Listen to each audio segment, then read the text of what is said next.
Hello, everyone. Can you hear us?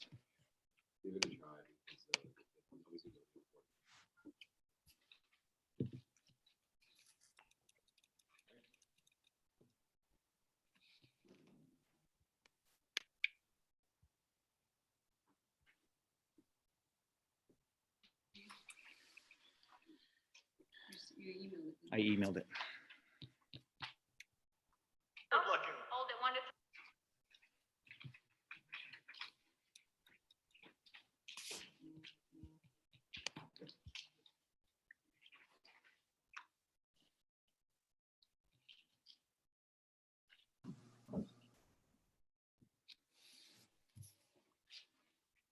Jake, can you hear us? I do. Great.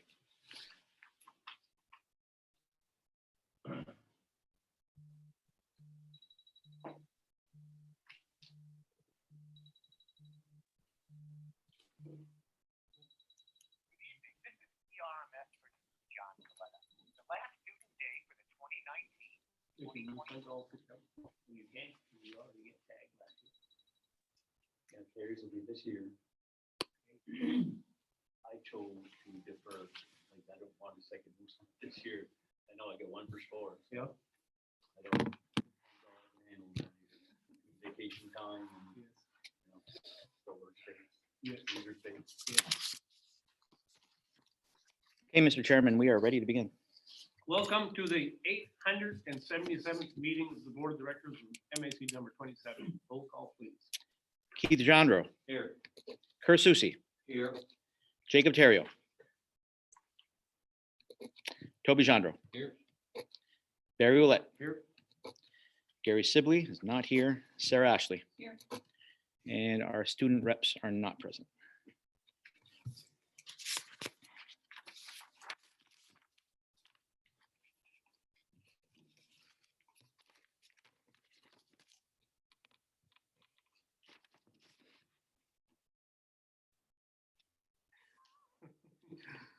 Ask me about them and I'll explain them. Okay, under the superintendent, add B, teacher of the year. Yeah, so we're going to adjust the agenda. You're going to add an item B under superintendent teacher of the year. And under old business, I want you to move the budget hearing number 2 to item A. So actually you're pushing down the consider to approve extension of administrator contracts. And that was based on our conversation this afternoon, Mr. Chairman. And then under new business, items of information, new hires, please add a part-time bus driver.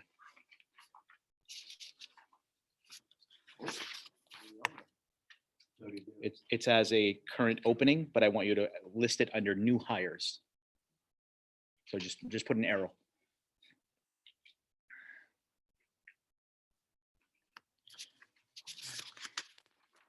And then finally, under new business, add a new item B, MOU with NAEA. That's the Northern Aroostook Education Association.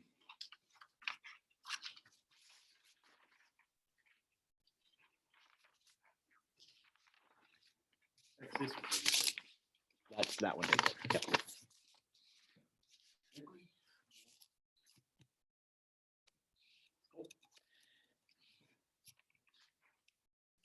Public participation, I do not see any questions coming through, although I do need to activate my live stream, so I'll keep monitoring the public participation for us, and I'll interrupt us if we do have some public that would like to address items on this agenda. Did everybody go over the minutes? We'll have a motion. I made a motion to approve the minutes of the 876 board meeting. Moved by Kerr, Second. second by Anybody have any Sarah. questions? The 4 of us agree? All those in favor? Right. Just make a note that I'll abstain because of. Thank you. The financial statement.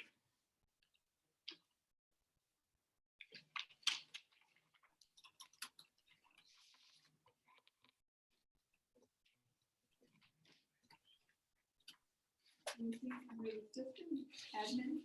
Yep. The current period.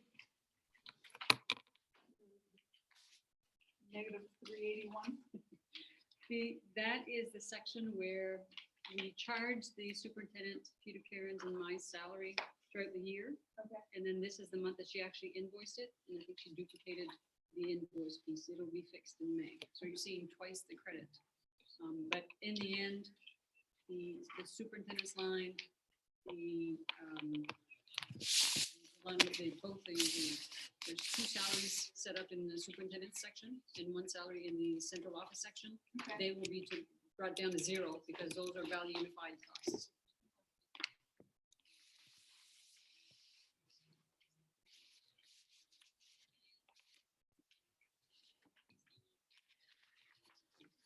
Any more questions?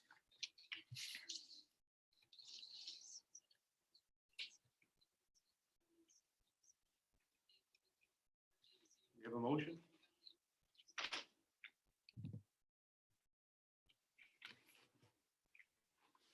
Motion to accept. Moved by Keith, Second. second by Toby. All those in favor? All members in favor.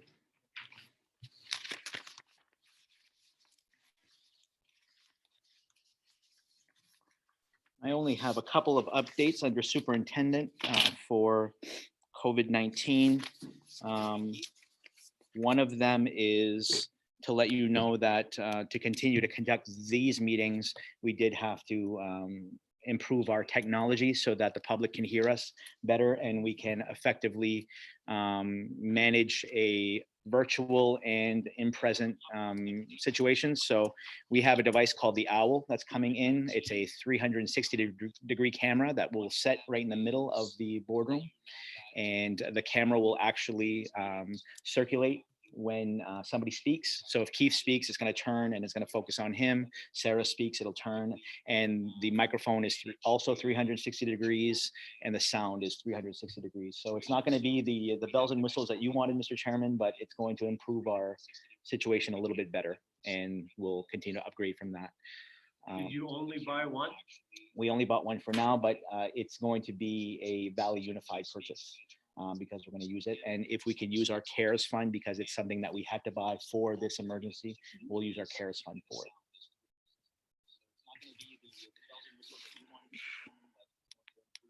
it. Good. The other item I had to update you on was our CARES fund, what they're calling the ESSER funds. We got a notice Friday evening or Friday afternoon that those will be hopefully released this week. They are having webinars all week to kind of guide us through that. So we're hoping to have access to the application to get those funds. And again, those funds are for anything unexpected that came about due to this this emergency or will be coming due to this emergency. So we're going to start to think about as part of our reintegration plan, what kind of things that these funds can help with. So we'll know more hopefully this week on that. And finally, the last update I have is in relation to the school lunch program. Last time we met last week, I told you there was an extension to extend the summer meal program to June 30th.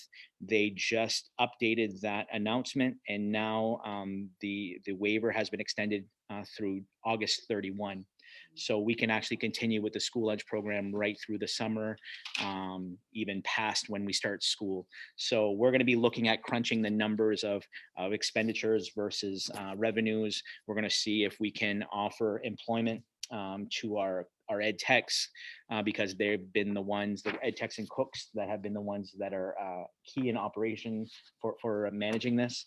If those individuals do not want to continue with it in the summer because the ed techs do get their summers off, we'll offer it possibly for part-time employment just out to the public and then try to get it that way.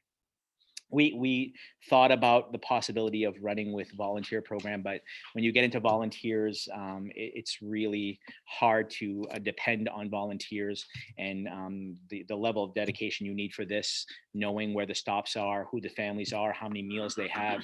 We figure, employing individuals is better. I do have a question in this. it's on to the people that receive these school lunches. If there's some item that they're getting too much of, how do they tell you? It's a good question.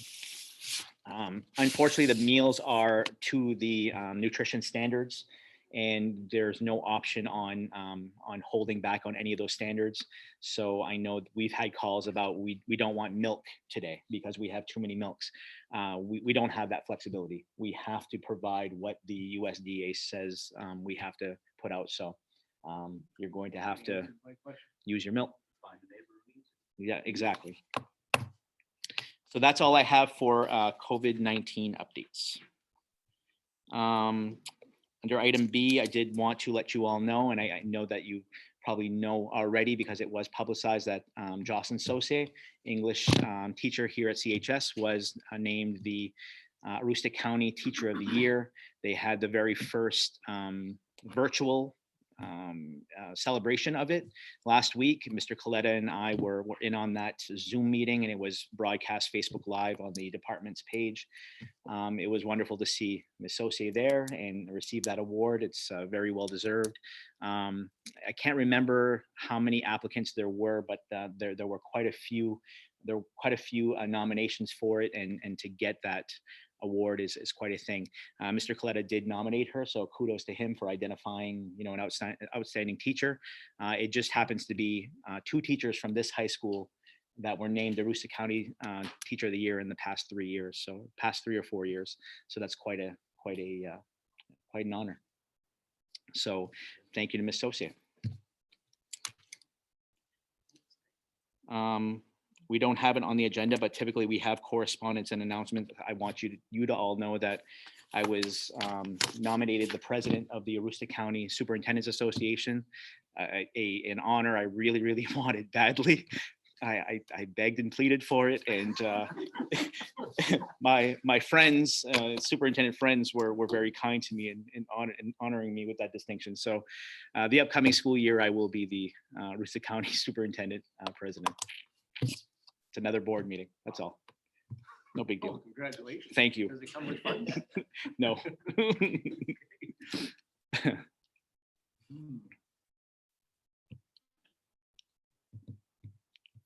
We're up to committee reports. Yeah, do you guys want to do the subcommittee thing? I understand that nobody can actually hear us in the public. Okay. So do we want to, how much do we want to put out there if we're not? Did you and Gary meet anyway? You I guys never meet? spoke to Gary. I have no idea what. Okay, because I think before this was a meeting with the commissioner. If not, we should table. Unless you want to speak on it. It doesn't matter to me. I don't, the three of us never had a chance to meet on. I think we could be wise wise and again. good. Huh? What do you think? And then Discuss, discuss, basically basically brainstorm brainstorm on on two plates. place. It's Gary. You guys, when when I- click on that Microphone, can you hear them better? What else would happen? Right now, Causes an echo. there's an echo.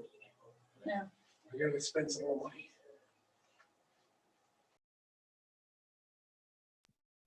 All right.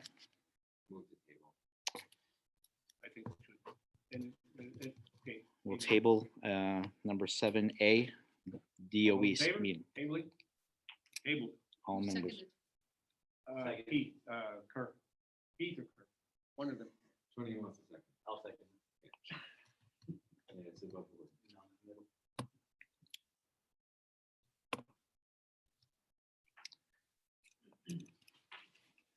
Okay. We are on the budget presentation, and I'm gonna turn it to Lucy, and I'm gonna ask Lucy to speak nice and loud so the public can hear you. And I'm gonna follow you with my, Do you know what Camera. nice and loud means to the virus?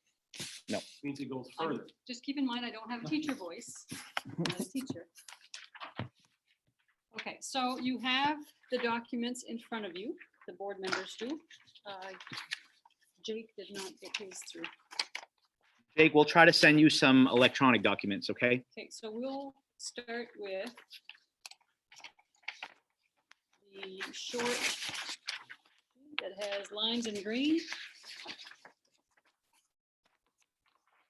This one right here? And it's called the summary by cost center. So when we first I started, didn't get everything in the packet that I was supposed to. I never got the financial you- report. I didn't get that. so when we first started looking at the budget, we started early in the winter, and then COVID-19 happened, and we kind of put this aside because we were focusing on our COVID response. We took this back up again, and now what it brought to light is now we have to change the way that we look at the future as compared to when we looked at it in January. Because the future has changed since COVID-19. Our outlook for the economy has changed and whatnot. So we went at it with a red pen. We initially started and we would have been, our initial look would have been an 8% increase, which would have meant a two mil or more increase. That was our very first look, which we knew we'd have to cut, but we went back to the drawing board and went even deeper than what we thought. So right now we're down to a 3% increase to the budget itself, to the expense side. And if you look at that sheet with the summary by cost center, you'll see that the majority of the areas only increase between 1% and 3%. We do have a slight salary increase based on our collective bargaining agreements in there.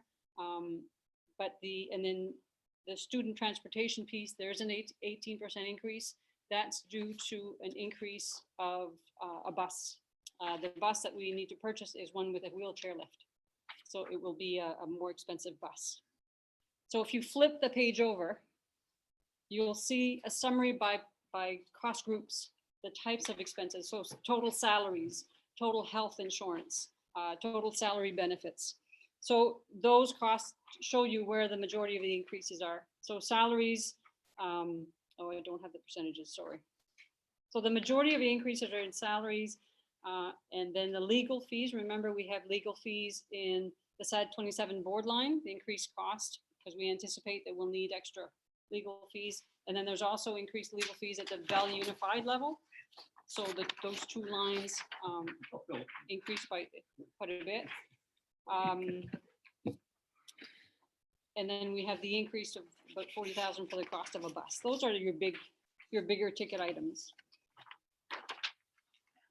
If you look at the sheet with the itemized list of things called items removed from the budget, these are the things that we literally, we literally took out of our budget. So we took out any request for classroom furniture in the classroom. We reduced the general supplies order, anticipating that we will end this year with a little bit of an inventory due to 3 months of not having people in class and not working with those supplies. We eliminated any new textbooks requests. We eliminated any classroom trips for the upcoming year. Trips such as theaters, going to the planetarium, going to the Hilltop Blossoms, and those kinds of trips. We anticipate that we'll have difficulty with the large groups gathering anyways, so we're anticipating a very... We did not eliminate the Fort Kent Elementary reading curriculum. Correct. So you said the textbooks, it was just, it Oh, was yes, a yeah. specific textbook for a science course. That is not a priority because they already have the curriculum. So delaying that for a year. So it's just those textbooks that we delayed. Right. We also had a part-time physics teacher that we will not need for next year. That position will be filled differently. We've eliminated some technology requests. One ed tech that I had in the budget, that person had resigned, has already been replaced. So I had that person in there twice, or that position in there twice. We've eliminated any staff workshops, conferences, or travel. We don't anticipate that very many people will be going anywhere this year. If But- we do have to travel, we'll be using title funds. Right. We have a large carryover of title funds because of this this crisis. So we're going to be able to sustain our professional development needs that we have with the title funds alone. And we feel very comfortable with that. We don't expect any travel to be occurring in the fall and possibly early winter. So we're very comfortable in eliminating those national conference requests and things that are probably not going to happen. We've eliminated the request for summer help for the IT department. We already contract some services through the IT department for our networking. Part of that now can be reimbursed through the E-rate funds. So I've reduced that line item to reflect the reimbursement from E-rate funds. I've reduced the price of oil and diesel, anticipating that it'll take a while for that cost to go up again. So I had anticipated initially a $3.10. I'm down to like $2.10 or $2.15 is what I've got in the budget. Overtime for painting projects at Fort Kent Elementary. Because we've had our staff in the buildings with no students, we were able to tackle those projects a lot sooner than anticipated. So we're dealing with those in this year. And then we had a list of projects that, there are projects that really need to be done, but next year may not be the year to do them just because of the cost factor. So such projects such as the gym floor at Fort Kent Elementary is all asbestos floor tiles, and floor tiles they do lift. And we've had to glue them down. So we are anticipating having to delay that project. Yet again, it's been in the budget in the request for budget for the last 5-6 years. We'll have to postpone again. That's a $58,000 project. It's a significant cost. Same problem in the main corridor at Fort Kent Elementary. Those tiles are also an issue. We had a request to put a toilet in the task room. That project will be tackled prior to June 30th, if at all possible. If not, it'll have to be delayed. Door access to A, B, C wing doors at Fort Kent Elementary. That's a project we'll stall. We had requests to replace 2 cafeteria table stalls. They're the table stalls that store in the wall and fold down. They wear out and they're harder to put back and whatnot. We'll delay replacing those. And then we had a request for window blinds. We've reduced the hot top request. We'll be doing some in June. Then the community high school had some project requests as well. Room 101 to renovate the science lab. Replace the asbestos floor tiles in the Valley Rivers Middle School wing. We had a request to replace half the roof over the super's office. We had a plan to do this over 2 years. We've done half of it. The other half will have to wait. We've tackled the most pressing portion. Some masonry repair at the front steps. If it could be done before June, we will. If not, it'll have to wait. Stage bleachers, a cost to renovate to meet code. We use those for the students at Leith when they're sitting watching games. We had a request for pass-through door between 2 classrooms that are sharing students. That will be done prior to June 30th. Redo the airlock in the front entry here at the high school. We'll postpone that. Bring the electric to code in the cafeteria with the new stage, the mini stage that was put in there. That's something we'll delay as well. A small request for equipment we removed. The options for the stage bleachers was to either renovate or replace. We've removed both those requests. And then we had a van for student transportation. Our vans will not be used as much for going downstate for professional development, so we'll have one available for students. So of those, this is a list of items that we've had to cut from the budget. So almost 575,000. One thing that we talked about is that, we're going to have projects to do all the time. But this year we have a major project that we're tackling outside with the sewer drains. That's our major project that we want to dedicate funds to and do this year for this facility. At Fort Kent Elementary, we got the renovating school loan fund to redo the safety vestibule, the entrance of the school, ADA accessibility in the front of the school, and adding ADA accessibility to a bathroom. We felt that those were major projects that are going to happen in the upcoming year. And then we need to sit down and put together a timeline of projects that we're going to fund and tackle in the future, so that we don't have to kick them if they're on a timeline of plans that we're going to do. We just can't do them all at once. And we're realistic about that, and every year we try to put them all because they're on our to-do list. We'll only be able to tackle 1 or 2 a year and then continue to rotate them in.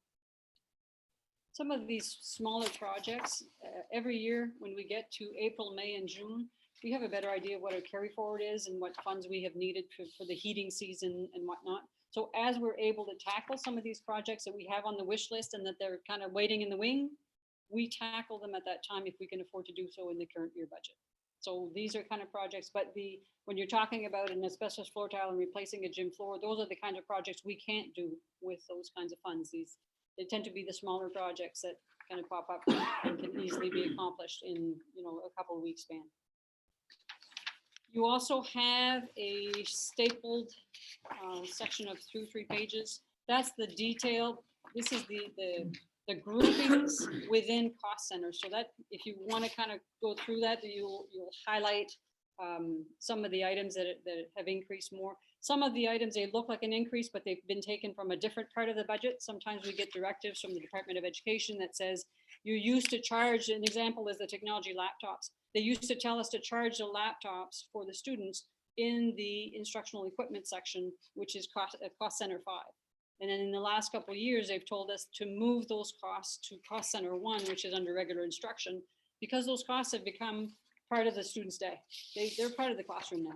They're not an elective thing. They're something that we need. And thank God we had them come March 15th. So those kinds of costs, you'll see a large increase in one section, and then later on, you'll see a decrease and vice versa. We're going to be going through these again.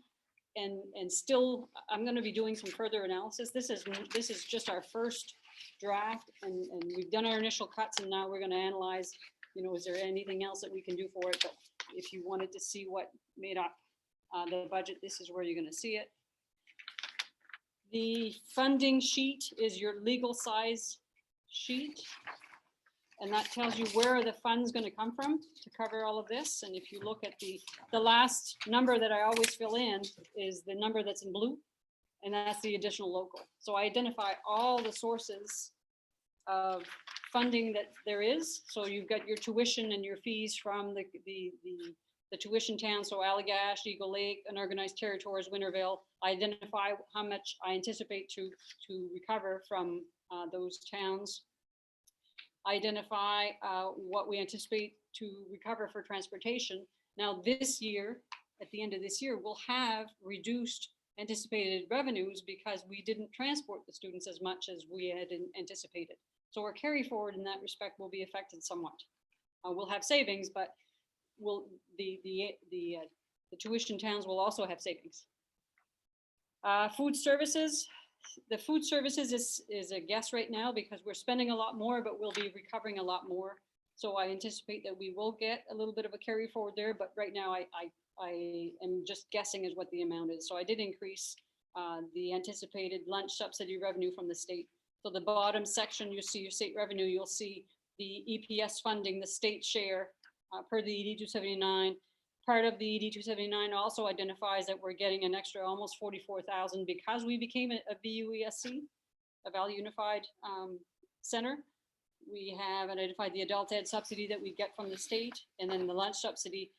Normally we get about 230,000. I'm anticipating next year maybe 260, but I really don't know. We won't know until we know when we're back in school and what kind of program that we'll be running this summer.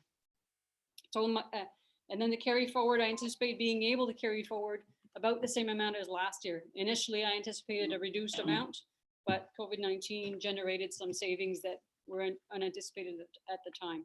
So the last number I plug in is the additional local funds, and I'm actually anticipating that we'll be collecting a little less than we did this year. Right now, I'm anticipating about 34,000 less to request from the towns. So if you look at your very last page, the large sheet, which tells you what we're going to go collect from the towns, or if we were to go today, which is not our final budget. Last year, we collected 4.2,092,000 from the towns, and this year we would be going at 4.2,058,000. So a reduction of about 34,000 from the towns, 40,000 reduction to Fort Kent alone, and a small increase to the other towns of less than between 1 and 1.5%. So if we're looking at a change in mill rate, the mill rate changes because of the evaluation piece and then when that changes, your mill rate changes. it's a small increase of 0.13 mil.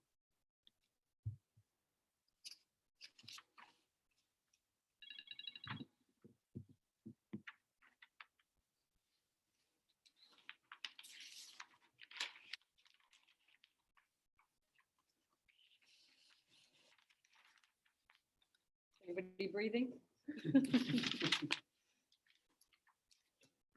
It's not my favorite budget. It's not the budget that I would like to present because I don't think it has things that we really need to address at some point, but it's the budget that I think we need to present based on the economic future in this region in the next year or two. I don't know that it's going to be pretty. Part that concerns me is the revenue side. Obviously, I don't know what's going to happen at the state level.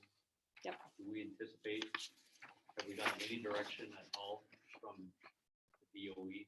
We keep getting told, we're not going to cut subsidy. But then we keep hearing the questions from others saying, Well, we Well, went we're- through this with the 08 recession, right? Yep. I mean, I started on the board after that, but from what I can read, there was a shortfall. We do anticipate some funds from the CARES Act that is to be used to address our response to COVID-19. So I do think that will lessen the blow in the event that we do have reduced revenue. And if we don't go back to school day one, we'll have some savings because this is anticipating that we'd be back in school day one. I have to plan as if our kids are going to be back in school day one. I can't not plan that. part of the stimulus too that is pending right now, what the Democrats have proposed does have a large amount of money for school specific to help for this cause as well. So I think if things happen at the federal level, I'm hopeful that we won't have to attack schools in order to pass budgets at the state, at the governor's level. We were very mindful in this that we were cutting things that we typically wouldn't cut, the professional development, the furniture piece, and that type of thing. It's made us think about, it's nice to have a want list of things, but sometimes you have to tighten your belt and you have to think about what's key. We talked about this elementary literacy program that we ended up cutting last year. That was one thing that Mr. Neto and I talked about. We didn't want to cut this year, so we didn't even entertain cutting that because we feel it's a valuable piece to our students, gaining that knowledge that they need. We talked about a restorative practice position here at the middle high school. That's in the budget right now because that is a big piece of what Mr. Doucette and Mr. Coletta feel would be a game changer at this building. So those are things that we talked about this year that we knew were things that are going to help our administrators effectively do their job with their teachers and whatnot. So those are things that we deemed really important. Do I want to replace an entire wing floor here at this building or an entire gym at the elementary? Yes. Is this the right year to do it? I don't believe so. So on this list of items removed from the budget, do we know of this list what we would prioritize if we do get extra money or extra revenue? If we want to reintroduce that into this year's budget?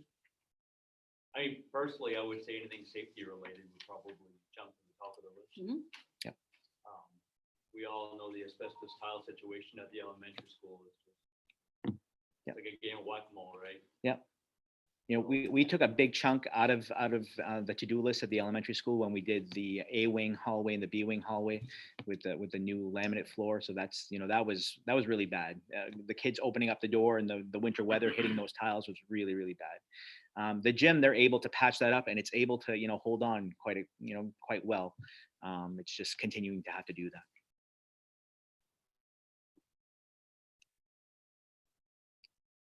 I think we talked about, bringing a budget that could not be a raise to the locals. And right now we're already there.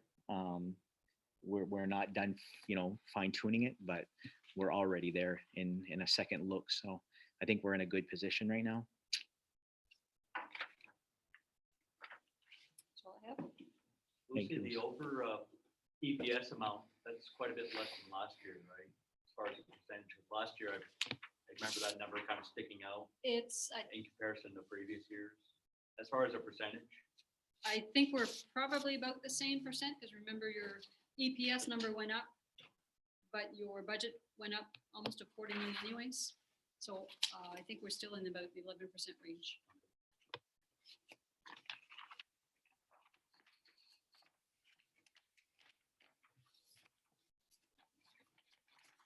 So what's the story with the high school physics part-time teacher? That was because Kurt Harvey was going to the tech center half a day. We had to bring in Ben Parody to kind of meet the needs of that other half a day. Mr. Parody is still going to be offering physics through UMFK, which he's done in the past. But Mr. Kurt Harvey's coming back full time. They're looking to employ a half-time forestry person at the tech center because the program is not evolved into a full-time program. So we're bringing him back so that he can meet the needs of the programs here.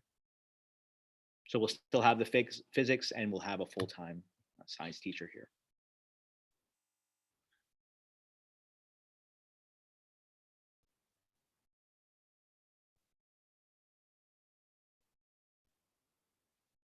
So it's just shifting that part-time position to tech center effective. Yeah. Yeah. We get the full-time teacher back and they have to figure out a half-time situation. Where's the cost of the tech center on the? The tech center has its own. Yeah, EG279, they get so their they own. run their own little budget. If we run over, it's in cost center 3, and right now that is 0. Yeah, they're not increasing the budget, the tech center.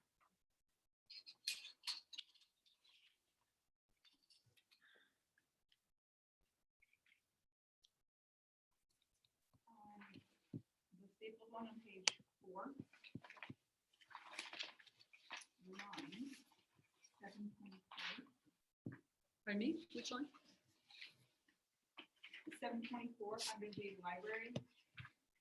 Yes, that is, that's Health your, insurance. I lost it.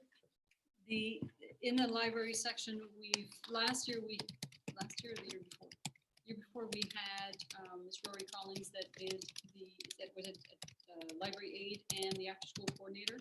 This year, that position has not been filled, and we're anticipating needing that position next year. So when Ms. Collins held that there was no health, she had no health insurance because she was retired and came back. The position we anticipate is a full-time ed tech with health insurance. So the budget for the salary was already there, but the health insurance piece was not. And Mr. Neto, are you able to hear us?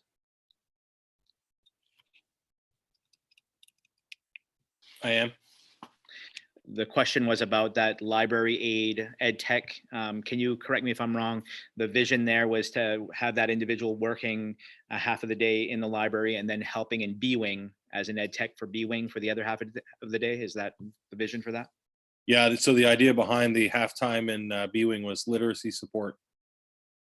So we had a good idea. Yeah. Okay, thank you so much.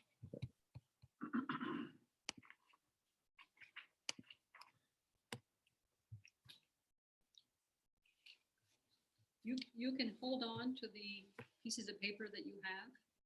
This is not the final budget, so if you want to digest and send me questions, I can answer them that way. That way you won't. Can you send electronic copies to Jake? I can, yes. Yeah. Or ask me if you want to pick it up. And Gary too. Yeah. Yes, Gary, yeah. Jake, would you prefer paper copies if we make you copies, or do you want us to send them electronically? Are we making any votes tonight? Are we No, it's just a second look at the budget. second look, right? Okay, sorry, it's hard to hear a little bit. Electronic would be fine. Okay, we'll get those to you.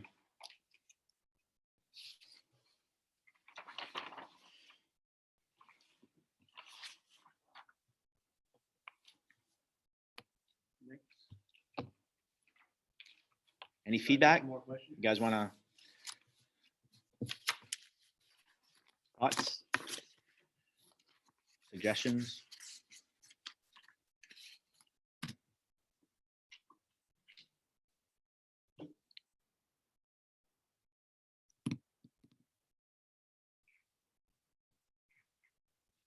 First time I present a budget and I hear crickets. Winter is over. A lot of unknowns. There are.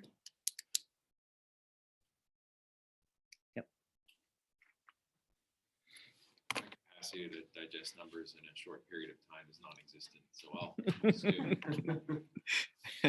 The reason I majored in philosophy. And the reason I didn't.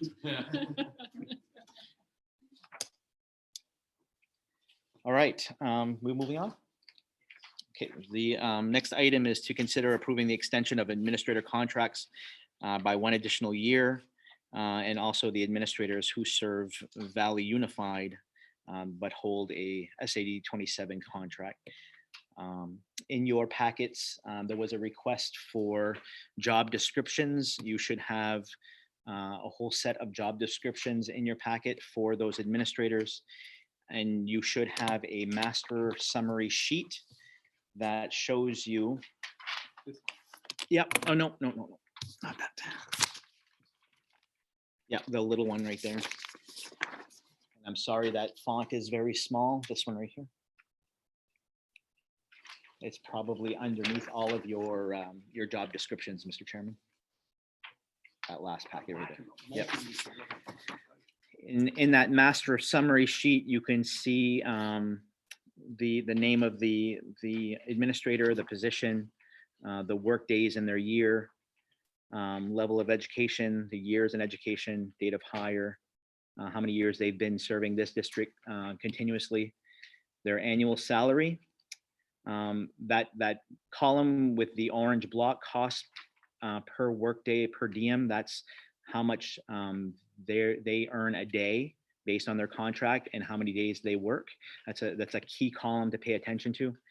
And FICA, Main State Retirement, health insurance, total salary and benefits, and then what SAD27's cost share is based on either a Valley Unified agreement or they're a total employee for the district.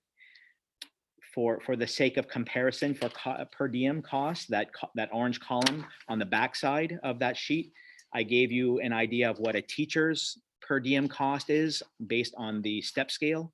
So you can see what a zero step teacher makes per day versus a 20-year teacher makes per day. And you can compare that cost per diem to what our administrators are making. You'll see that some teachers are making more per day than the administrators because they do work in a 182-day year.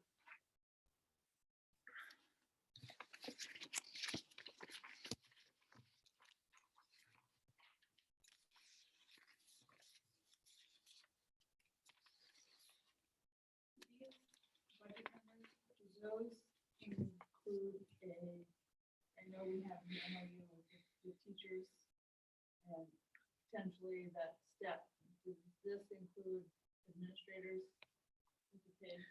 So the question is for those of you out there, Sarah's asking if the current budget presented, does it have the salary agreements that we have with our collective bargaining agreements, and is there a raise for anybody else in the budget? So those collective bargaining agreements that we have contracts with our custodian bus drivers, Teamsters, we have to honor those collective bargaining agreements based on whatever we agreed upon. This also does have a step on the teacher scale, as we discussed last time, or COLA for those who are above 20 years, cost of living adjustment. And it also includes a cost of living adjustment for all other employees. So administrators, the central office secretaries, all employees not covered by a bargaining agreement in this budget would get a COLA, which is the 1.6. So Ben, I'm seeing the shared versus shared via Valley Unified. Yep. Grouping. But I don't see like assistant superintendent. Is the tech center director considered a Valley Unified? No. Or is that's a 33? Correct. Yeah, and just like your assistant superintendent is also a Madawaska School Department employee, Okay. not an SAD27 employee, doesn't have a contract with us. Okay. So that's why that person's not on this list. So there isn't a portion of the SAD27 budget that goes towards? Yeah, it's actually in the Val Unified budget. So it's a portion of the Val Unified budget. And I believe we have that amount. Yeah, it's just under 60,000.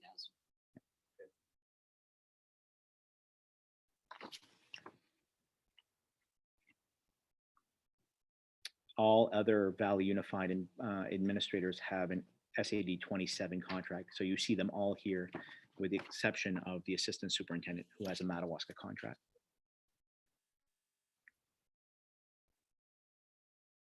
I think Gary had asked last time when these contracts were up.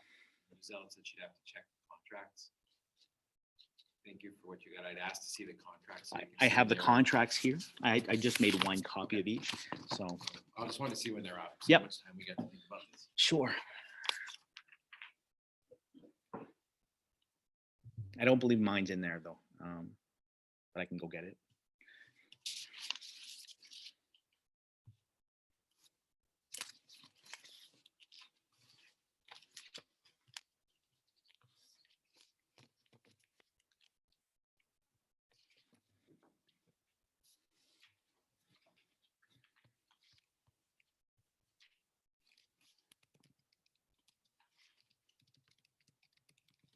The earliest one's July 2. Very good. Unless yours is about there too, I imagine, because you're, looks like your date is about the same. Most of Yours, October. most of those, Yeah. yeah, no, I'm a July, but most of those, you need to pay attention to our 2-year contracts. So we extend a 2-year contract for the majority of our administrators to cover the current year and the year beyond is typically how we do those. You might have an except, I think maybe under There might be an exception or two. the administrators that are in the schools that were former teachers, their contracts are typically August to July 31st. Whereas administrator that's a more general administrator is July to June 30th.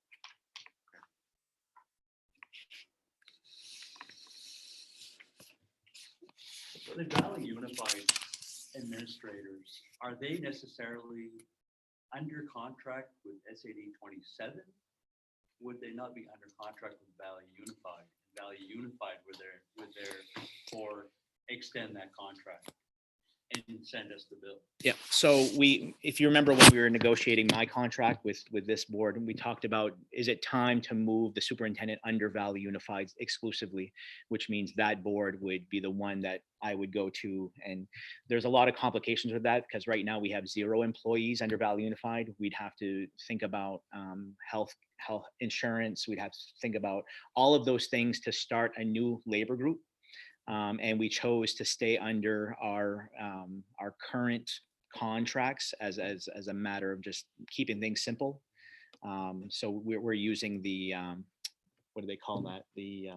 Or the fiscal agent. The fiscal agency, and to keep those contracts.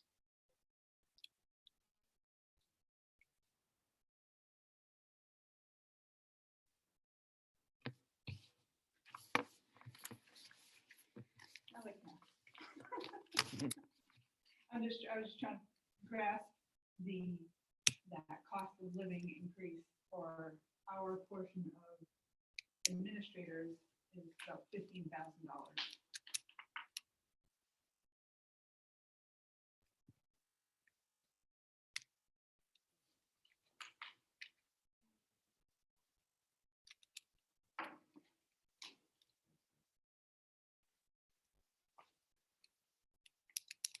Barry, you've been quiet.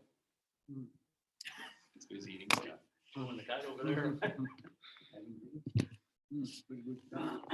Water, drying up. Yeah. A lot of information.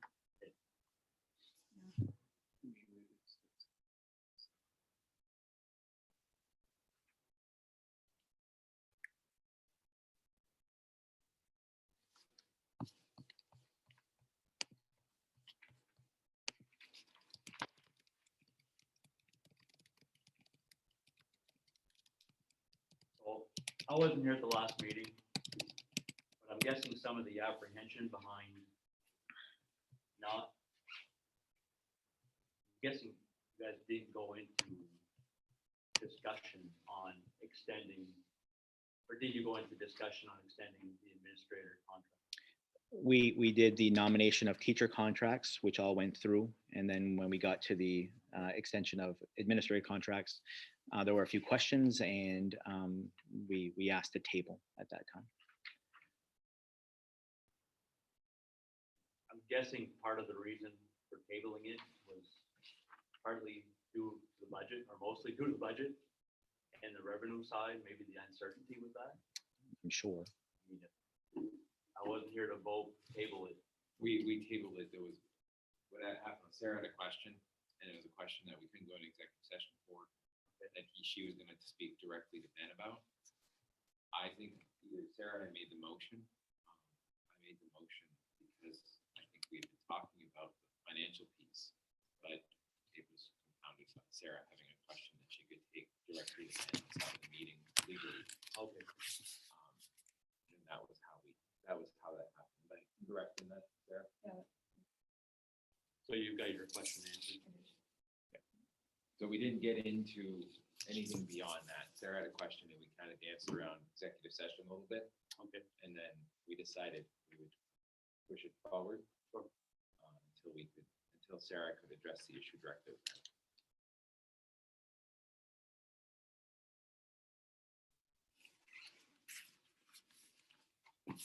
Anybody else want to see? Those are the actual contracts. Those-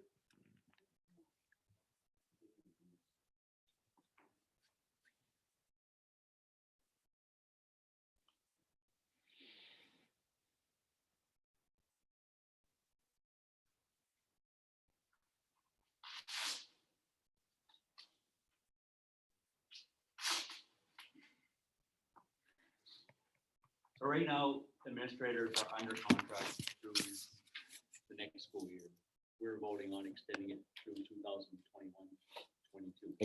Extending their contract. So regardless of what surprises come down from Augusta as far as funding, there's nothing we could do as a board that would immediately relieve our revenue problems that might come down in the short term, correct? Because we're already in contract in 2020, 21. The majority of them, yes. They are changing stuff as we speak. Rules. Don't have to go 180 days anymore. I mean, they're changing all sorts of rules. I mean, so it's, at some point in time, I don't believe anybody's gonna leave us hanging here. But I think that, we need leeway to make some decisions. Right now, we don't make any decisions. The best thing I saw on Friday when Gary and I met with Ben was a state that had a plan. Had a complete plan for what you're gonna do with education, what you're gonna do with health, what you're gonna do with everything, starting going forward. We're gonna have to come up with our own plan. They'll never tell us. The state of Maryland has pushed out It's their awesome. statewide plan for reintegrating schools. I think if you can, you should send us all a copy. I just put our title on the cover page and I copied and pasted it. Really, you know what I think, the really cool thing about it is, it has a plan for everybody. Mhm. And the state is telling you, okay, this is what we have to do to go forward. It was awesome. Yeah. Wow, but awesome. I mean, and that's what we need, is we need a plan going forward, and at some point in time, but the people that are funding us aren't gonna tell us anything. And once again, we're always in the position where the only thing within our control is the expense side, right? Well, not all of it. Mhm. I don't know what percentage, but and there's that wild card, it's revenue. Amount of students that are getting tuition. But I don't see any reason why today we can't, based on what I've seen, why we can't extend. Make a motion. Anybody else want to add to that? feel like we're certain enough to make any, put anything. I mean, if we come out $200,000 short, $300,000 short in state share, we tie ourselves up in contracts that we can't get out of. I don't think that's prudent. I don't want to be cutting teachers, because that's the first thing we're gonna do, because that all we have to do is look at the union and say, Right. cut your numbers. We can keep a raft of administrators, but we'll cut teachers like that, because it's easy. Well, I understand, we don't want to be in a position where we're locked in, and the Yeah. only thing left to cut is curriculum. Yeah. And make larger class size. So. That's what I don't want to have. So with regards to cutting staff, that is that is one of the job descriptions, or managing staff is my job description. My role as superintendent is to bring names to you of where we can, if we have to, eliminate positions. And at that point in time, I would be prepared to do that, as we did last year, because that is something that I have a view of over the entire district. And I would never come to this board and say, let's cut 2 teachers and keep, Administrator X, because I think that's what's best, just because, they're my colleagues. We look at everything from the view of where we can create an efficiency versus where our needs are, and move forward. We don't have any room to cut teachers in this district. And we added one this year, which I'm going to nominate or bring to you in a few minutes, because we need it. We need to add a teacher. So to cut teachers is not even on the radar. Right now, my recommendation is these slate of administrators, because this is the most effective way to get our school district to run efficiently and effectively, and to continue to grow. And that's my recommendation at this time.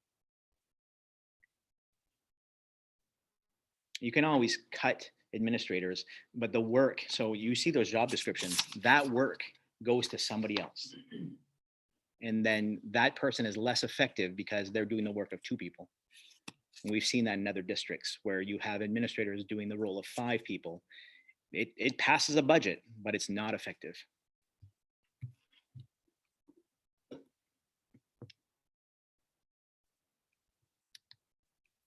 So we have 2 options.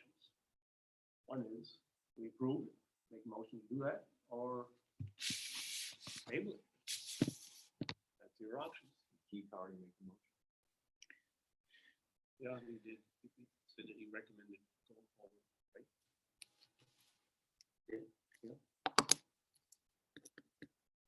Why do we do that? So the numbers are already set for next year, and we renew the contract now for the following year. So we're already under contract for 2020 to 2021. Right. Not for all of them, right? Not for all. Well, that's not what the wording says on the old bit. So we need clarification. Well, that's my recommendation, but it may not have been the recommendation last year based on what those contracts say. The problem that we've discovered is that we have old contracts that will just get updated with a date, but we won't match them to the recommendation that I bring to you. So that's something that Lucy and I identified is going to have to be corrected moving forward. The recommendation is to extend them through 2021, 2022, which is. But why do we do that now? I can tell you why. I can tell you why it was done in the past that way, to keep your people. That's why. It's this. To keep your people. They had a year ahead of them, and that's why, why it was done, and that's why you do it. Your administrators don't have a bargaining agent to speak on their behalf or defend them. So you enter a teacher contract, you're going to agree on a 3-year. They have a union to back up all of those decisions. Your administrators are fending for themselves. So it's a way to treat your people well.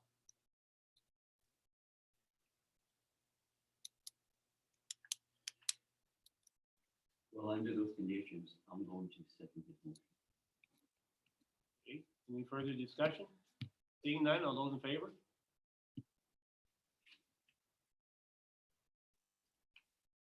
Any opposed? I have to abstain. Jake is abstaining. I didn't even see Jake over there. Where is he? He's not one of the ones laying down.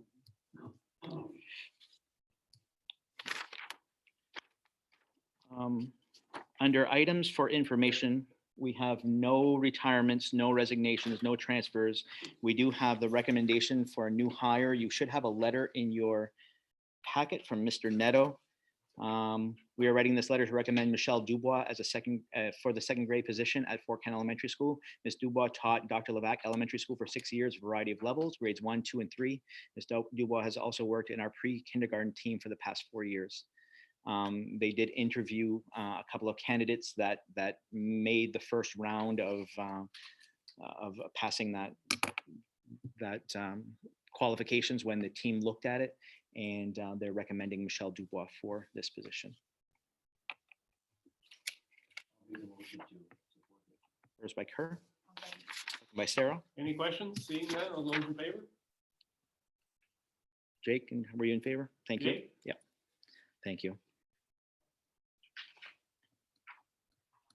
And we did add another recommendation. You have a message here. This is from Peter Sose. Peter has spoken to a candidate who applied for our part-time bus driver position. She was the only person who has applied for the position. She does have her bus endorsement, and she did work for MSAD27 in the school year 2011 till 2014 as a sub when needed. She left for personal reasons, but would like to come back. So Peter is recommending Jolene Gardner as the part-time bus driver. This would be to replace Arnold Dubois, who's officially retiring after forever of service to the district. So moved. Moved by Toby, second by Any Keith. questions? Seeing none, all those in favor? Thank you. New hires? We just did that. We're good. I We- thought you said the bus, part-time bus driver. We just did that. Jolene Gardner. That's what you voted for. Too busy. We do still have a speech pathologist opening, a special ed teacher at the high school, although Mr. Collette, I believe we have 3 or 4 applicants for that, correct? Yes, he's nodding, so that's yes. Guidance secretary, I believe they started interviews, Mr. Collette. They have started interviews, so that's ongoing. So those positions we should hope to fill soon. I have a question for Mr. Colette. Mr. Collette, there's a question for you. How are you doing on graduation? Things are going well. We've been meeting, we met last week with the senior team and the slate of senior officers, and to give them some input. And Mr. Doucette and I have been checking it out, the outdoors, and things are coming along pretty well. We've purchased some fireworks for the event. So that's going to be picked up for the grand finale.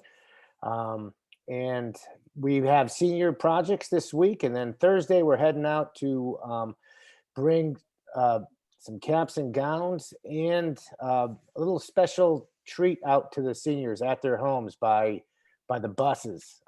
Thanks to Mr. Saucier and his bus driving crew.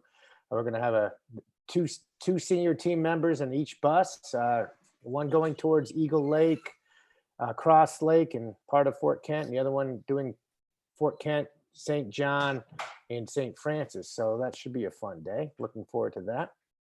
So it's a real fun-filled senior week here. So looking forward to seeing hopefully a lot of the seniors at their houses. Thank you, Mr. Collette. You're Were welcome. you able to rectify the problem with the banners? The question is that were you able to have a solution for your banner issue? The Yeah. issues with the banners. Yes, we did. We got them in. Yep, they yeah, we 2 times we had the banners come in. Out of 57 banners, we had 20 of them that had the wrong kid on each. It was supposed to be the same kid's face on both sides, so we could put them on the lawns. And one of them had, one kid on one side, one kid on the other. Unless they were next door neighbors, it wouldn't work out. So they came back and they gave us they came back and they gave us, within a day, they sent us 20 new ones, but 2 of them were doubles. So we had to do it again, and, hard to find good help these days. So, but anyway, it's all set. We're ready to roll on Thursday. Awesome. Thank you. You're welcome, Barry. The next addition I had to the agenda was an MOU. I'm trying to locate mine. If you remember last meeting, we had some discussion about what we would propose to the Teachers Association. When I spoke to President Doug Clapp after that meeting, we felt that maybe it was best to put something in writing, and this is the result of that. The purpose of this agreement is to plan for the state and local budget impact of COVID-19, to agree to extend the current bargaining agreement to cover 2020-21 with no changes in language, and to identify the salary scale adjustment for the 2018-20 bargaining agreement to cover 2021 per this extension. So here are the terms. MSAD27 and NAEA agree to the attached salary scale, which includes a base salary adjustment to $35,000 and subsequent adjustments to steps 1 and 4, which provide factor increases above the base. No adjustment to steps 5 through 20. All teachers beyond step 20 would get the cost of living adjustment 1.6%. Both agree that teachers would move up 1 step on the adjusted scale, provided that the Maine Department of Education does not withhold or reduce FY20 or FY21 state subsidy.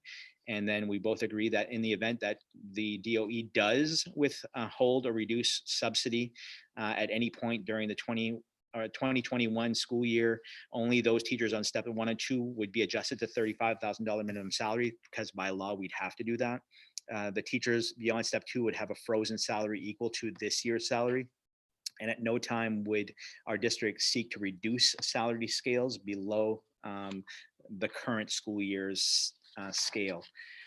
The only thing that the union leadership asked was in regards to if the state of Maine does, withhold subsidy, should there be some kind of threshold? For example, if they withhold $1,000, are we going to ask the teachers to freeze their salaries over $1,000? Should there be a threshold there of X amount of funds means that we freeze their salaries? That was the only question that was shot back to me. I don't know what your thoughts are about that. That's a good question for them. Shouldn't hold them hostage for $1,000. All of them. Right. I mean, if we take a huge hit, at what point are we saying we would like to entertain freezing salaries? Lucy, way back when I first started on board, I think the years prior, there might have been several years where pay was frozen. There were no pay increases, like right around the Great Recession. No, it happened. I was on the board then where it was frozen for like 2 or 3 years. There was 1 year that we froze, no step, no increase. And there's 1 year that we froze and gave a stipend to cover the increase in health insurance. But other than that, What we only- sort of shortfall were we looking at back then? Is that something we can look at as far as, I don't remember when. I think it was a couple of $100,000. It was significant, but it was also the years of the ARA funds, the recovery funds.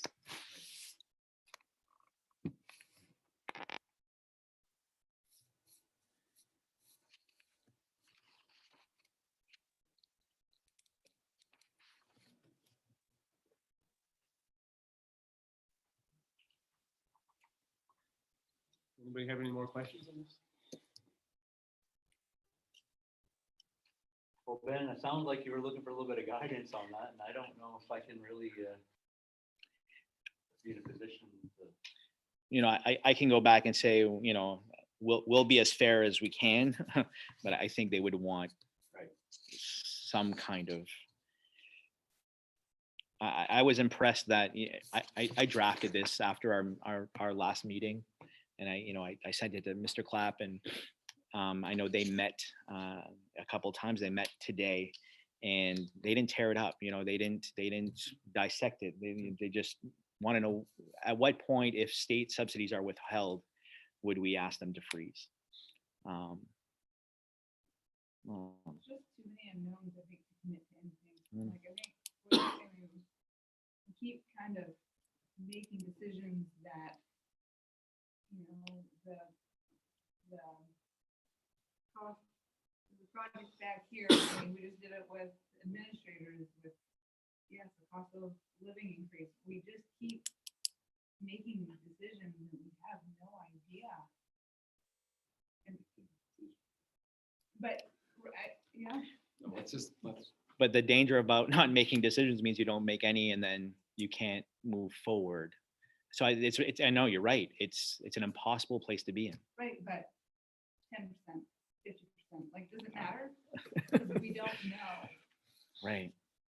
What's the question? What is the threshold for asking teachers to freeze their salaries? At what point are we asking them to do that? If any state subsidy is withheld, or if X amount of state subsidy is withheld? If the state subsidy is withheld to the point where we would have to bring where let's say the average mill rate would go up by X amount. Let's say if there's a 1 mil increase, we freeze salaries. Okay. I think that it needs to be an ends based. It can't be a means based. We're never gonna get there because Right. we can mess with these numbers all we want and get whatever we want. Eliminate pre-K, and you save money. So yeah, Bad boy. Get rid of the buses and we save money. I mean, so the reply is, in the event that we have to ask our local taxpayers to foot more money or to pay more money into the budget, that's when we would. Because of the ask them. lack of funding from the state. Well, like you said, a 1 mil increase is what the towns would consider considerable. Mhm. Yep. Considerable increase. Yep. From what we've seen in past experiences, right? Yep. So a 1 mil increase is about $365,000. so be shorted by the state by $365,000. That's still $365,000 we have to Cut look at somewhere. somewhere else. Right. If we plan on not passing on the locals. Make up for that loss in state subsidy. We can ask locals for more money. Just so you know, if we were to ask the teachers to take a pay freeze, I would be asking these people to do the same thing. I would be asking the other bargaining agreements to do the same thing. Now, that doesn't mean that the bargaining agreements that have a contract would agree to it, but I would be asking these folks on the screen to do the same thing. The cost of the increase or the cost of the step is 101. I mean, the cost of the base salary from 33 to 35, we already know what that is. But the cost of the adjustment on the steps would be, it's about 125,000.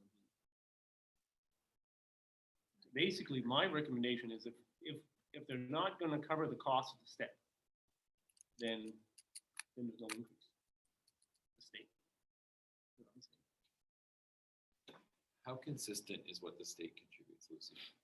The state has been very consistent. They've actually promised more money this year.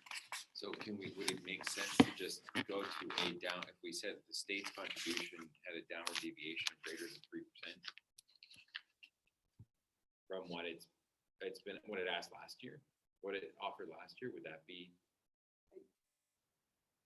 I understand what significant? you're asking. It's a question I don't know. There's more than one thing that needs to change for us to be in a mess, right? It has to be a state, it has to be a lack of revenue, it has to be, it's that perfect storm that makes it that we can't rob Peter to pay Paul within the budget. If we get to a point where we can no longer do that, that's the point. The last place that I would go to get money is in the salaries, because that's what feeds our economy. Right, so that, can we reduce the miles, can we there are some things that might be a little more flexible than having to go to your staff to cut their salaries. That would be my last place, but I don't know what that level is. So, Keith, I think you responded to the 1 mil increase. Why can't we tie it to what if we're in a position where we have to do a 1 mil increase, we freeze wages. As long as we stay below 1 mil, we don't freeze wages. I thought that was high. That was a high threshold. Well, the only ones who are coming to the table to offer anything right now are the teachers. Right. Everyone else is saying we're gonna get paid completely, and we're good. Well, Teachers are the only one offering But it. Ben just stated though, administrators would most likely. But they they're not- wouldn't have to. No, The but- teachers are offering, What nobody we- else is on the but- table. But what's happened, I think pretty consistently, right, is normally whatever the teachers are getting for an increase is what we usually are giving to our non-represented employees. Correct. I think Correct. that has been what's happened, right, quite a long time. The increase in funding from the state of Maine for this year is 484,000. Of that, about 300 and some thousand goes to special ed. The other amount is supposed to go to, from going 33,000 to 35,000 this year for the base rate for teachers, and the balance was to go for a 1 or 2% increase, or whatever the increase. That's how that was supposed to go. And that's what the state of Maine did to cover the expenses that we might have not to go to the towns. So basically, if you don't increase and go to 35,000 this year, you're not gonna be funding next year. And basically, if they're gonna take money away, they're gonna need to tell us, and if we have a plan, if they don't give us the money we need, a plan in place where people are willing to take a cut, then that's what we're gonna have to do. And if it's 1 mil, fine, if it's whatever it is. But they're asking for a number.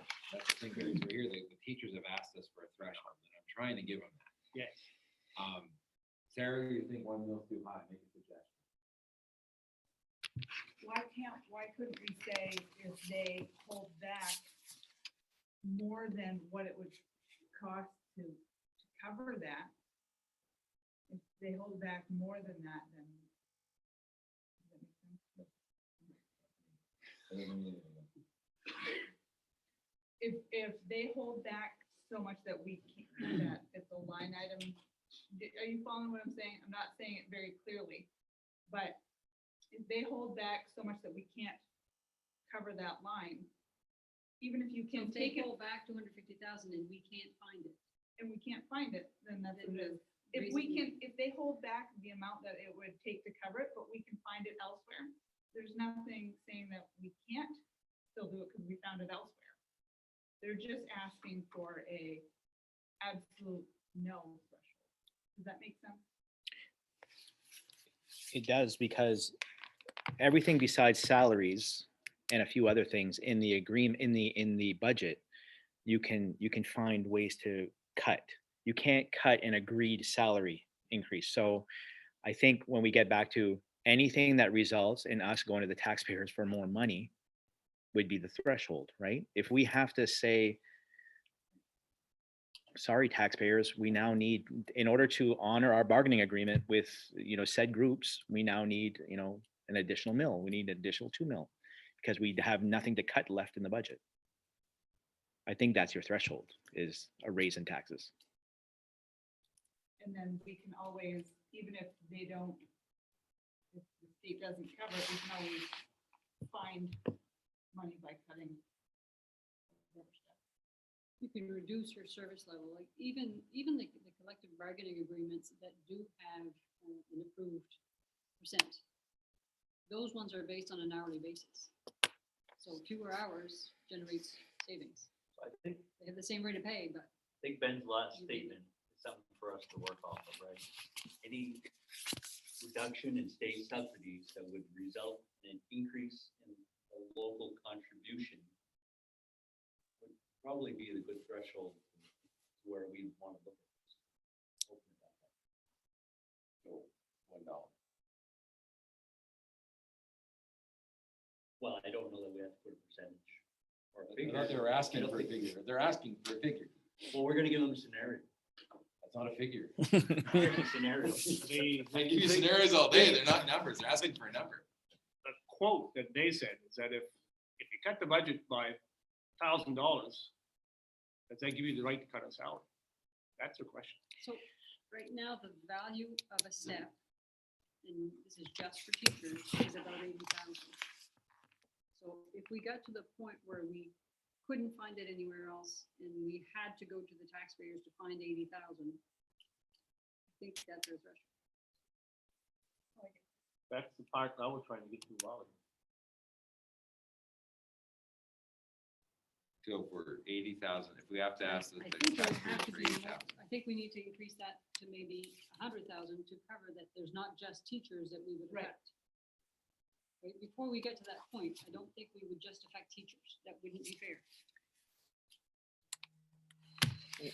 In our draft of the administrator contracts for next year, we can put language that basically says that if the teachers have to go to zero, then the administrators have to go to zero. I'm sorry, administrator land, but I mean, I think that's only fair, and I think that's, and you know, my colleagues are nodding, so I feel like that's only right.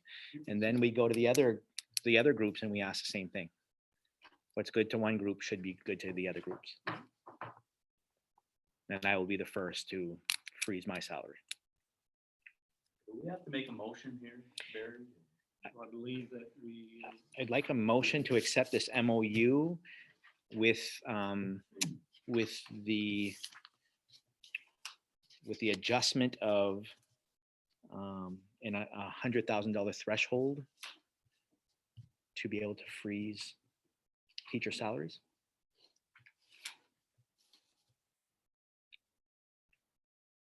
And right now we're at a total increase of 33, is that right?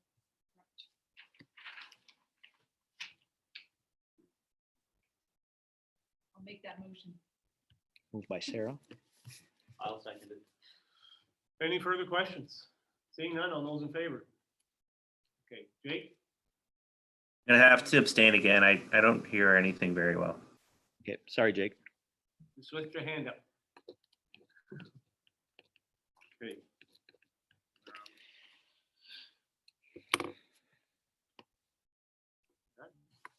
Well, we have the possibility of an executive session to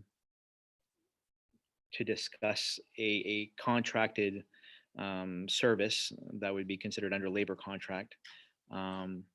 It's specific to one technology service right now, but I think if we remove that language that says that technology services, we just open it up for conversations about technology services. I think we could have that discussion in executive. We will not be naming any employees or anyone specifically. I guess my only concern was the wording in that was somewhat misleading because when you read labor contract, Right. I immediately think of a Collective bargaining agreement. collective bargaining agreement. Right. So perhaps that's not the right. But if that's I what think- the statute I think we says, can then talk that's what about it is. the bargaining unit. I think that would be acceptable. We can go into executive session, and talk about the bargaining unit. Yep.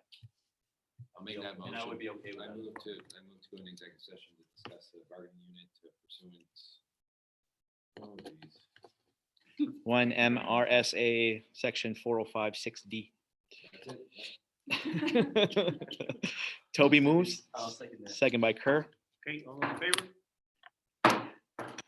Jake, I'm gonna put you in a room and then you're gonna join us another way. The rest of you, thank you all and have a good night. Mr. Sirwa, Yes. on behalf of my What? colleagues, we couldn't hear what was decided or voted on as far as the extension. Was there a decision made? We all got fired. Mr. Doucette, we all got fired. so- All right, No, that was moved. We all had a 1-year extension, Mr. Doucette. okay, thank you. You're welcome. Appreciate it. Have a good night. You too. Do we have the ability to provide this in closed caption? This sucks. I thought we were gonna do iPads to each. We can't because the feedback would be But all if we echoing. turned our, if we turn the volume down, there'd be no feedback. And I didn't have iPad